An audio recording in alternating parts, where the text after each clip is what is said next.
அஸ்ஸலாமு அலைக்கும் வரஹ்மத்துல்லாஹி வபரகாத்துஹு. நபிகள் நாயகம் ஸல்லல்லாஹு அலைஹி வஸல்லம் அவர்கள் கூறியதாக நபித்தோழர் அபூ ஹுரைரா ரலியல்லாஹு தஆலா அன்ஹு அவர்கள் பின்வருமாறு அறிவிக்கிறார்கள்.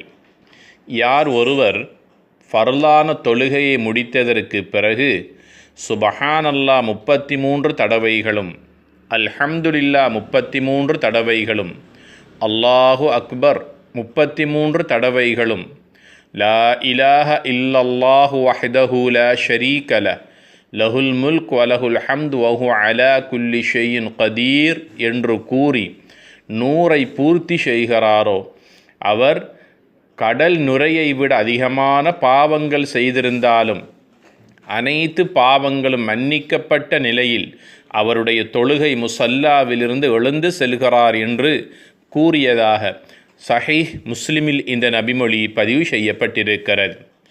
தொழுகை முடிந்த கையோடு ஆண்களாயினும் பெண்களாயினும் தொழுத முசல்லாவிலிருந்து எழுந்து சென்று விடாமல் இந்த தஸ்பீஹாத்தை கூறுவதற்கு யாரும் மறந்துவிடக்கூடாது. நபிகள் நாயகம் ஸல்லல்லாஹு அலைஹி வஸல்லம் அவர்கள் கூறுகிறார்கள், உங்களுடைய பாவங்கள் மன்னிக்கப்பட்ட நிலையில் உங்களுடைய முசல்லாவிலிருந்து நீங்கள் எழுந்து செல்ல வேண்டுமென்றால் இந்த 3 தஸ்பீஹாத்துகளையும் முறையாக ஓதிக்கொள்ளுங்கள்.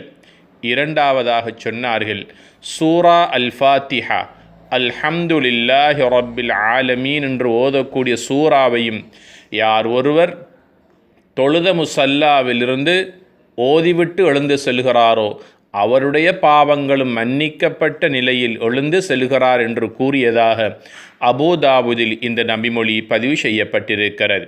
எனவே இதற்கு பிறகு தொழுத கையோடு எந்த அவசர தேவை இருந்தாலும் எழுந்து விடாமல் இவைகளை ஓதுவதற்கு மறந்துவிடக்கூடாது. எம் பாவங்கள் அனைத்தும் மன்னிக்கப்பட்ட நிலையில் எழும்புவதற்கு நாம் எதிர்பார்த்து இந்த தஸ்பீஹாத்துகளை ஓதிக்கொள்வதற்கு முயற்சிப்போம். எல்லாம் வல்ல அல்லாஹ்வின் அருளையும் அன்பையும் மன்னிப்பையும் பெறுவோமாக. வஸ்ஸலாமு அலைக்கும் வரஹ்மத்துல்லாஹி வபரகாத்துஹு.